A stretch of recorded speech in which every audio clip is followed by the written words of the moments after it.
Hey guys, welcome back. Maverick here today with another episode of Shield Hero Season 2. So, the last few episodes, not exactly the best. I'm not going to go into it once again. I already made my thoughts clear in the last episode and how I feel like the quality for this particular season, let's just say it's not off to a strong start right now. So, yeah, hopefully it continues to pick up, especially in terms of pacing, in terms of the story building and storyboarding and whatnot, or maybe nope, this is just how the source material is, right? I don't know. In any case, where we last left off, it seems that the tortoise has not been slain yet. And indeed, it did seem kind of anticlimactic at the very end before that was revealed, right? It just didn't really seem like a conclusion of an arc. So let's see what the jig is, in this episode. Alright, let's begin in 3, 2, 1, play. Oh.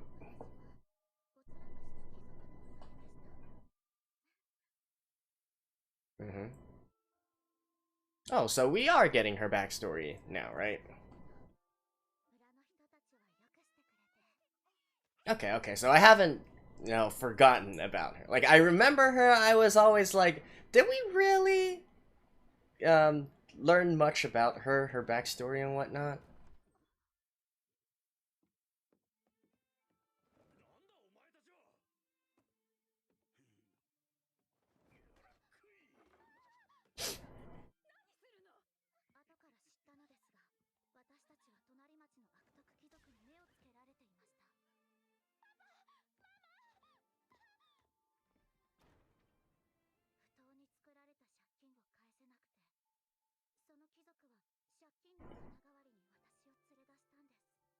Okay.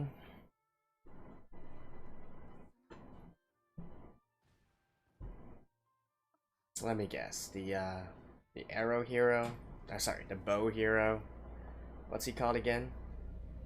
Itsuki? Itsuki? I think. Yeah. And that's how she fell in love. And now this is her revenge story? Question mark.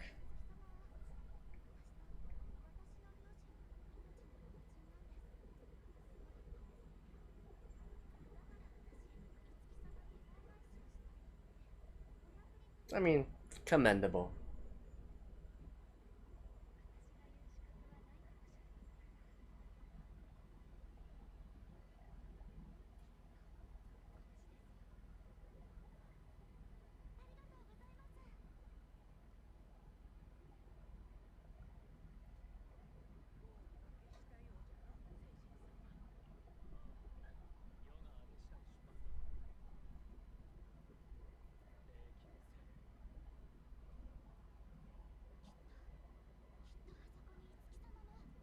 No, so all the heroes got eaten, something like that.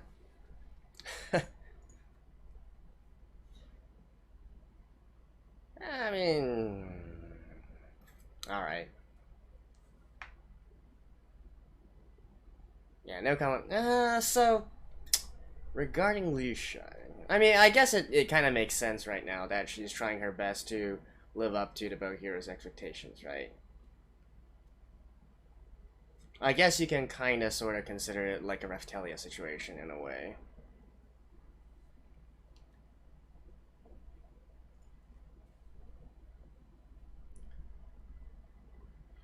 Although I can't quite like I kind of remember this is during the end of the last season, right? Where Alicia came up with some unorthodox strategies, I believe.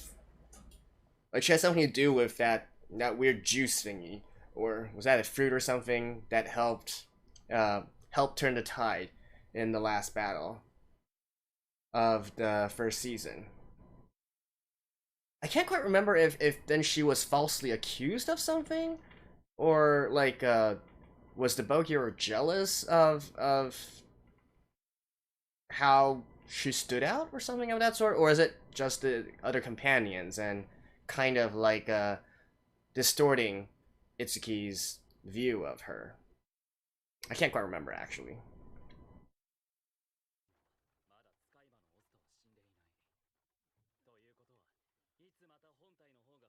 して暴れ出してもおかしくはないってことだ。 Alright. だが今は連合軍も補給と再編成が必要だ。多少のリスクはあるが、俺たちだけで霊気の背に登り真の弱点を探る。それしかあるまいの。霊気のやつめが再び動き出す前にとどめを刺さねば。それにオストが霊気に近づいて何か思い出すんなら背の上はうってつけだろう。そうですね。あ、そういえばフィーロちゃん、会議はどうでした？みんな難しい顔でつまんなかった。食べ物もなかったし。ちょっとフィーロ、あなたが出たいって言うから代わってあげたのに。だがむさ苦しい将軍たちの中でフィーロ殿の存在には癒されたぞ。確かにラフタリアじゃ小うるさいだけだからな。直文様？あ、それとね、おじちゃんたちが亀のお姉ちゃんのこと褒めてたよ。多くの Turtle Lady. そんな褒められることなんて。だって私の本当の役目は。見えてきたぞ。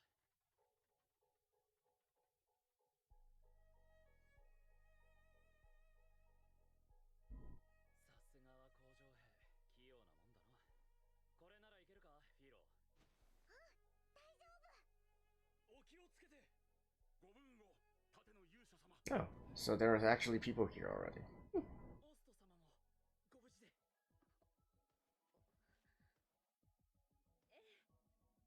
いくよ。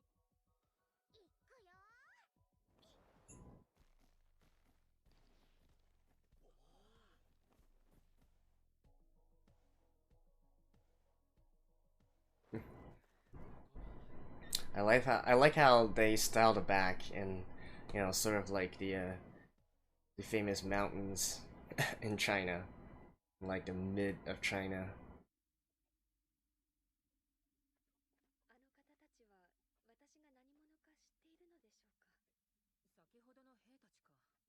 ああ、将軍たちから通達があったはずだからな。そうですか。どうしたんですか？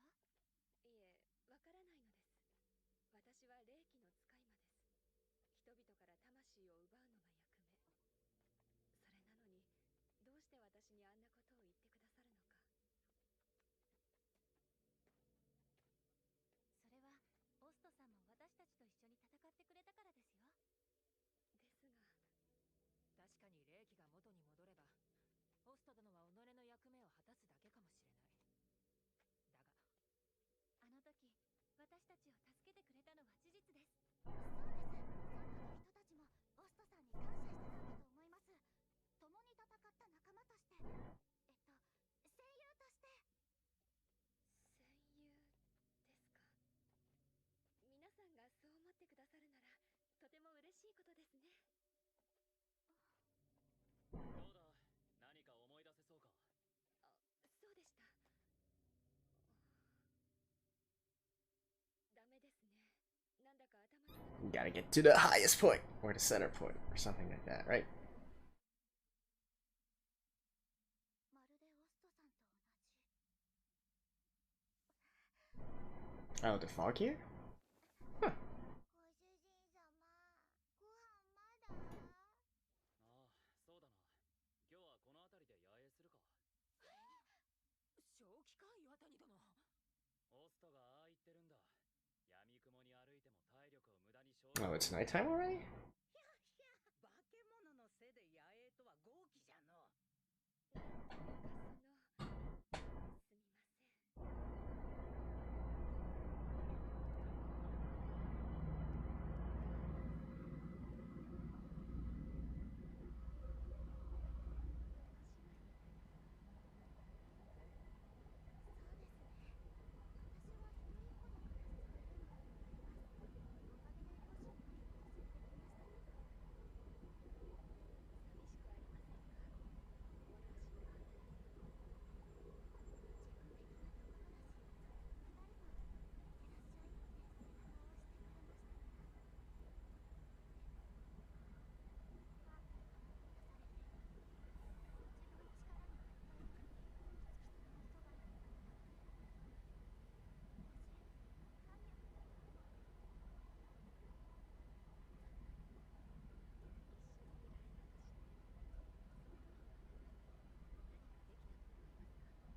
by literally rescuing him, I guess.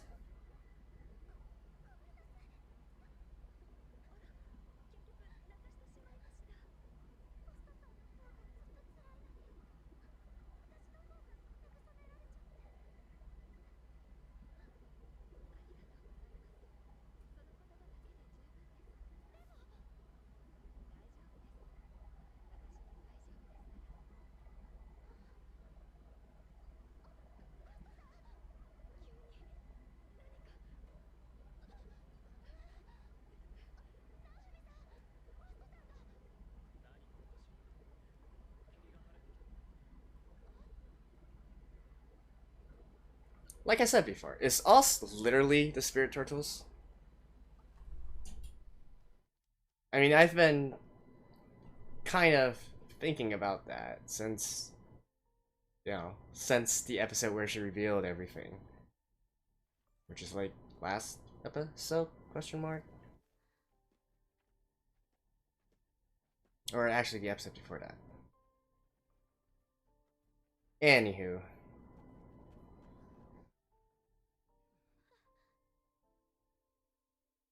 The village? Interesting.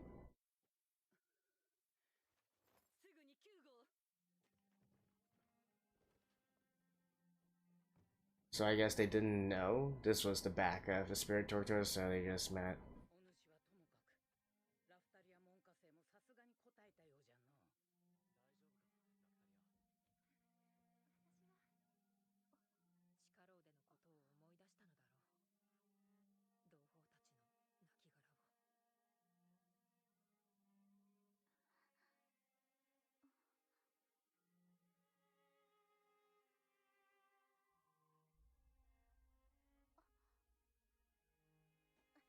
'Now she's a familiar of the spirit tortoise, though. Who exactly does she pray to?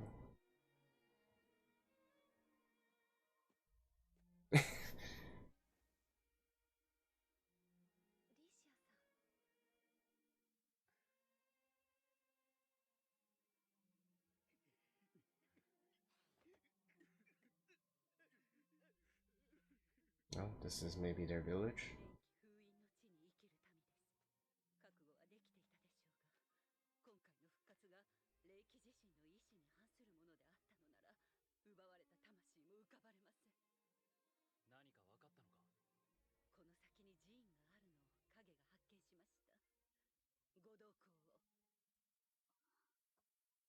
Wait, so these people knew?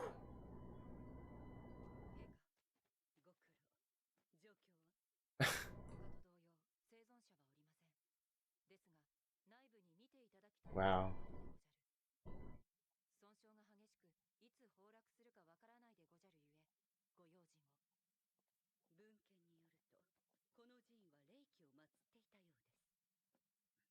Yeah, it was a shrine to the spirit. So they literally knew about this.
稽古の時より生き生きして見えるな。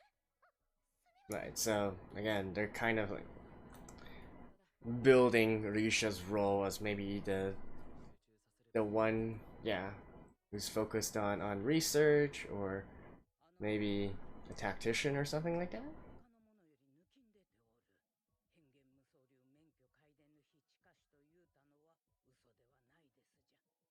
ゃ。 I mean, she's obvious. They're obviously building her towards like a redemption arc of some sort. And honestly, I highly doubt that even if she manages to stand on her own, she will go back to the Bogir, to Itsuki. So obviously, they're still going to set up for another conflict. Oh, is it in Japanese?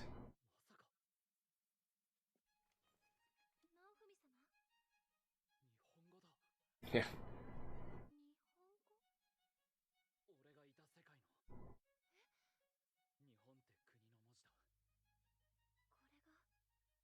俺がいた世界の日本って国の文字だ。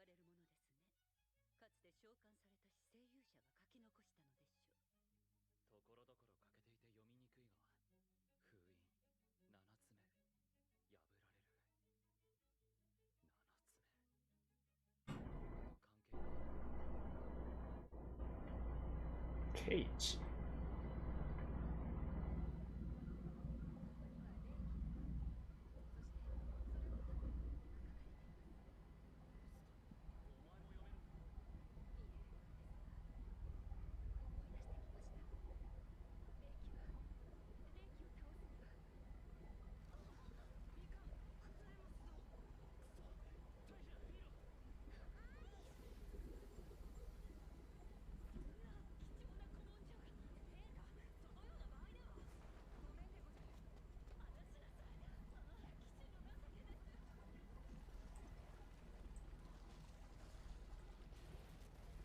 I mean,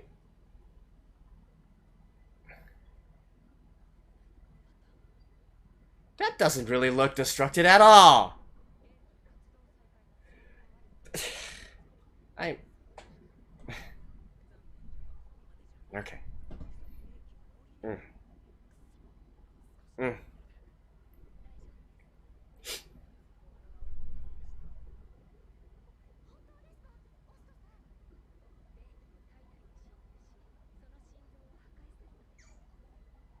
I think I would have,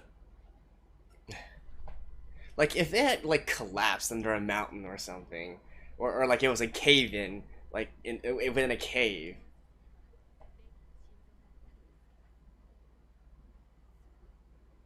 I mean, great.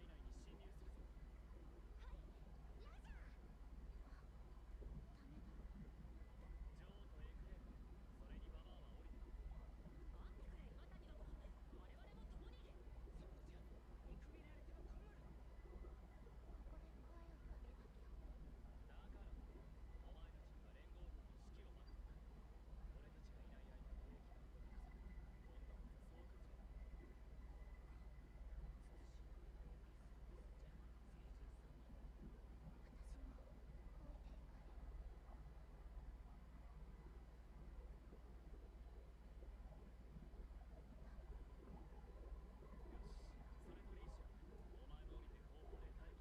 だね。ああ、さしずめ霊気の大腸あたりってところか。直文様下品です。人の魂がこいつの主食なら、排泄物は何になるの？直文様、俺は素朴な疑問を言ってる。言わなくていいです。変な匂いもしないよね。ビールもやめなさい。なんでよ。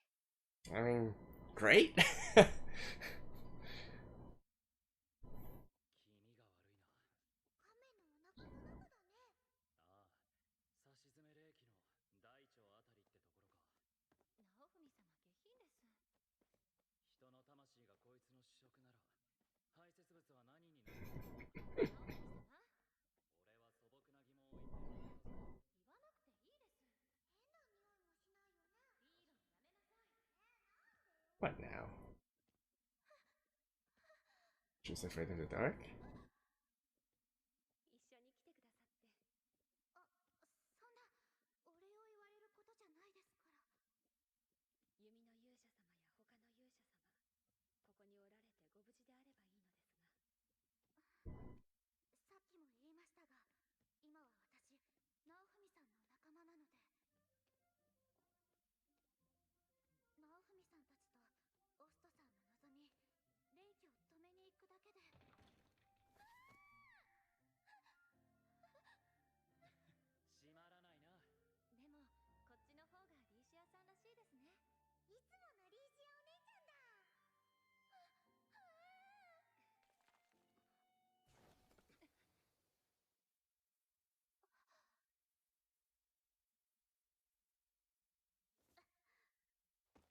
ものリーシアお姉ちゃんだ。下がってろ。おっと、人間か。ファストライト。冒険者か。なんでこんなところ。 Wait, isn't that... あれだ。俺たちも女王様に言われてきたんだよ。女王が。あの状況でミレリア女王 Wait, no, hmm? そんな命令を出すでしょうか。いや、ほら、人手は大いに越したことはないだろう。じゃあ、俺たちは。 Very suspicious. またね、坊主。待て。ラフタリア。力の根源たる我が命ずる。断りを今一度読み解き、かの者らの真の姿を見せよ。 That's it. あなたたちは。バレちゃしょうがねえ。久しぶりだな、坊主。 Oh, it's, テリス。 yeah. それに。せっかく変装してたのに、隠す気なんてなかったでしょう、ラルク。Oh, it's the, まさか。 what's it? クラス。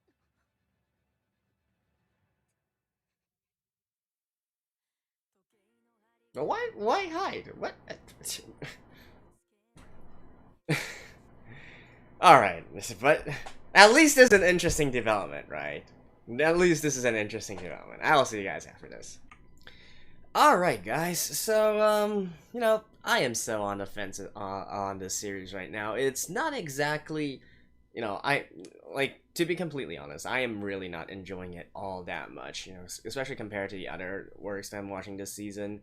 But I will admit, this kind of development does sort of interest me. You know, it kind of feels interesting now that we have these otherworlders here, and they might have something to do with this entire situation. Now, whether or not they were the cause of this, or they are also trying to get rid of this situation so that they can, you know, the waves can continue again, and then they can restart their invasion, yada yada yada. That, you know, that remains to be seen, right? That is still a big question mark here, but at least it's kind of related to the entire lore of this world, right? We have some text here, you know, we see that this is clearly related with the ancient cardinal heroes, and it's kind of related to this entire situation of, you know, the appearance and the happenings of these waves in the first place, right? So we are getting a little bit more lore we are getting a little bit deeper into the lore of this world, so that's a good thing.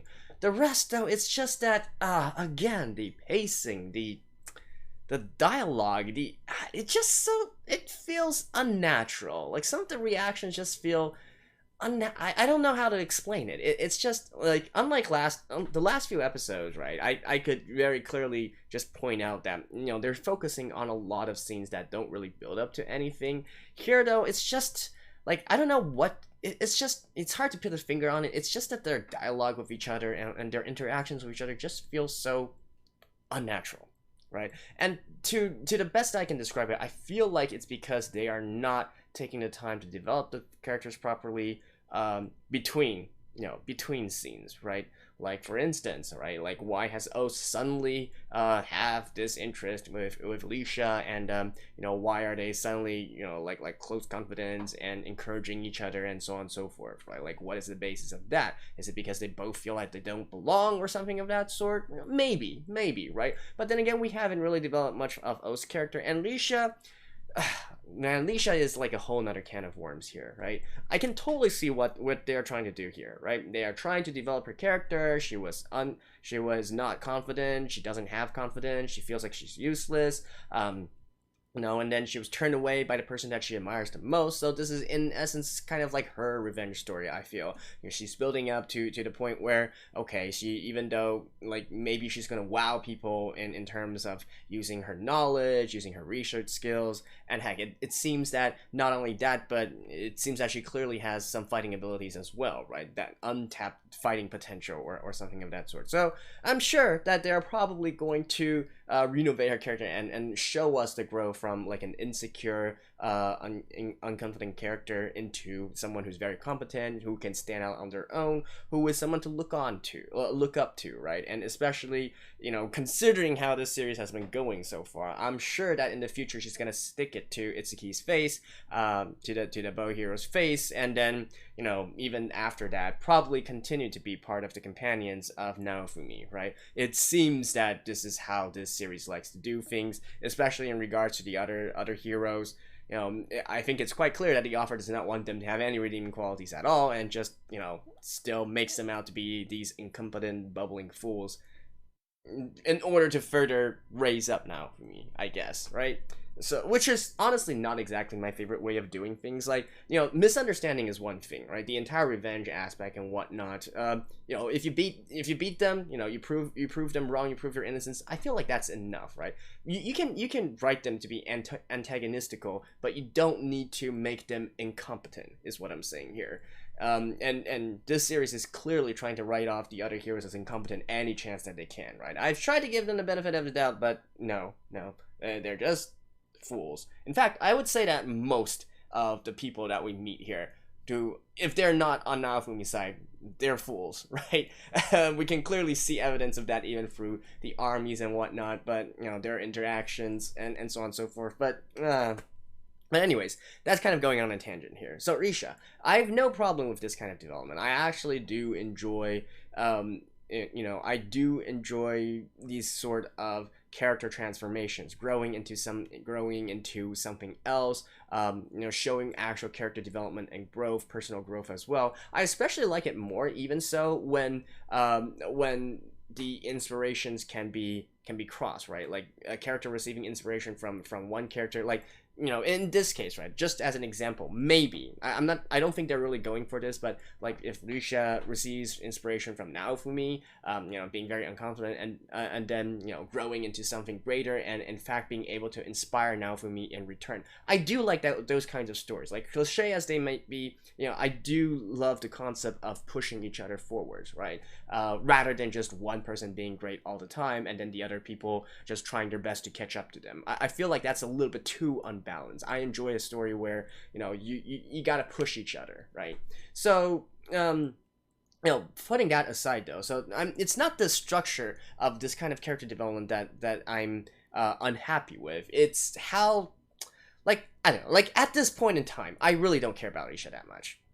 That's it, right? Like she's suddenly been thrown into here as part of like the main characters. We don't really get that much monologue from her. We just see her reaction wise being constantly in hiding or overreacting or something of that sort. But it's all on the surface level, right? The anime so far has not given us a further reason to care about her. Like, sure, when she told us her story, right? Big whooping do. Like every single character here has a sob story, right? So at the most we can say, okay, so birds of a what's it called again? Of a flock fly together or something of that sort. Like they're similar, right? So of course they're perfect fits with each other in terms of this party here, right? It's just that I can, like, I'm sure actually, in fact, I'm even though I know nothing about this, I'm even quite confident that Rishia might be like the favorite character for a lot of people, and maybe many people think that she's awesome, right? And for those who read the light novels or whatnot, because I know a lot of people love these kinds of character arcs where you transform into something different, right?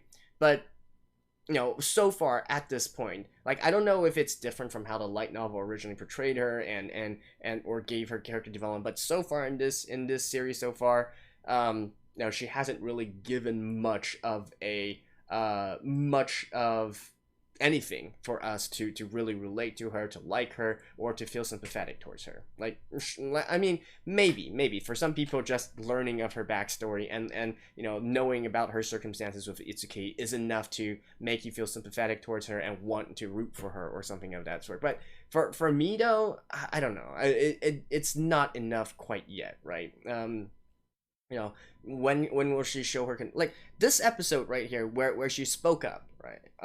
I feel like that was the first time where she actually said anything, you know, that caused me to like her a little bit more, right? And why? Because, you know, they actually showed her struggles, her internal struggles leading up to that point, right? They let us have a sort of like introspective of that. In fact, I would have enjoyed it even more if they could have stretched it out a little bit more, right? Like maybe play on the insecurities of being left behind once again. Maybe have a juxtaposition of what happened back with Itsuki and how she's always left behind on these situations, and now how she wants to grasp fate with her own hands, speak out and try to really get this chance, right? And then, you know, afterwards, her after reaction, why didn't we have a little bit more of that? Like herself feeling that, yes, she's taken one step, maybe even it's just a tiny step, maybe it's even incomprehensible, but at least one step further towards what she's trying to do here, right?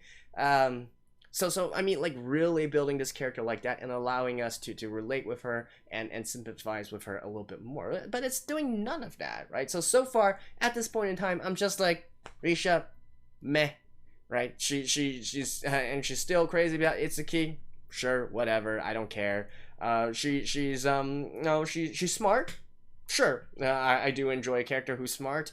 She certainly likes to use her brain, and she has her quirks and you know, is a little bit, you know, jumpy and whatnot. She's the kind of girl. Again, lukewarm towards all that. I don't hate it. I don't particularly find it endearing or like it either. So it's just, she's just meh to me right now, and I feel like that's kind of, it's kind of a missed opportunity, a missed chance, when I feel like they are certainly, you know, you can just feel all the little aspects of this series here that's trying to push. I mean, I wouldn't even say it's little aspects. I think it's very quite blatant in the way that they're trying to push forward her character arc here, and I'm sure that everybody can see how this is going to go, and you know, eventually, like, how her story is going to develop. Like, I could be totally wrong, but I feel like, you know, this is mainstream enough. Shield Hero is a mainstream enough of a work to really go through that entire route again. And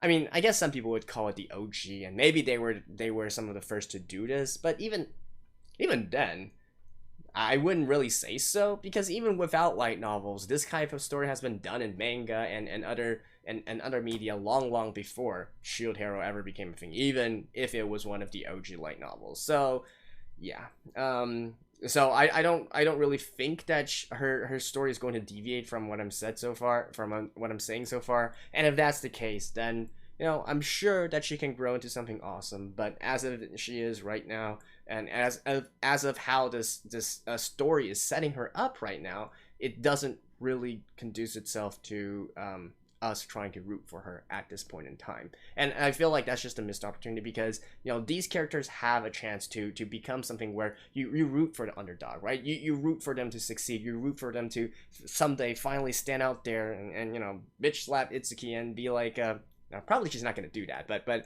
I mean, stand up to Itsuki or whatnot, and wow him, dazzle him, or something of that sort. You know, we want to root for that kind of thing, right? But at this point in time, no.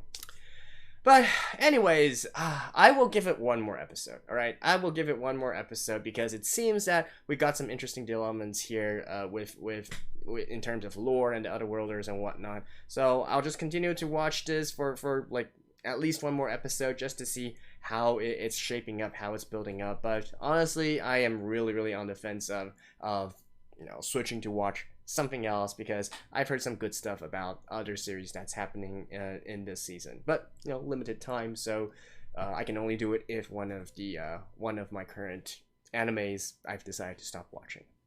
In any case, that's it for this episode. Thank you guys. I will see you guys next time. Bye bye.